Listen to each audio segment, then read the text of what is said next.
గురుగారు ఇప్పుడు మీ వీడియో బాగా వైరల్ అవుతుందండి. మీరు పవన్ కళ్యాణ్ గారి గురించి చెప్పిన ఒకే ఒక మాట అక్షర సత్యమైంది ఈరోజు.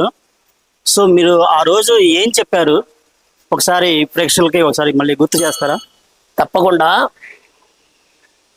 మన పవన్ కళ్యాణ్ గారు కాకుండా అనేక మంది రాజకీయ నాయకులు, అనేక మంది కూడా దేవాలయంలో అర్చన విధానం, పూజల గురించి వారి యొక్క పదవుల కోసం పూజలు చేసుకుంటూ ఉంటారు.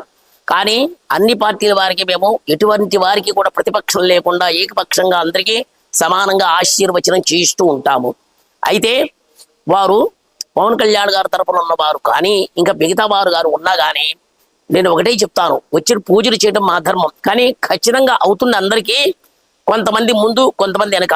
ఎంత పూజా ఫలం ఉన్నా, జాతక బలం ఉన్నా, అదృష్టం కొంతన్నా ఆవగింతంతన్నా ఉండాలి. బండ్లు ఓళ్ళు అవుతాయి. ముందు రాకపోయినా తర్వాతన్నా ఉంటుంది.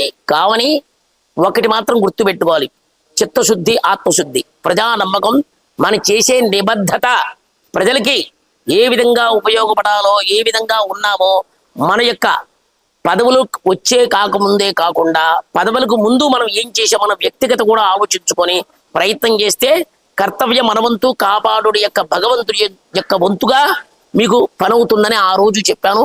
అదే విధిగా జరిగింది అని చెప్పబడుతుంది.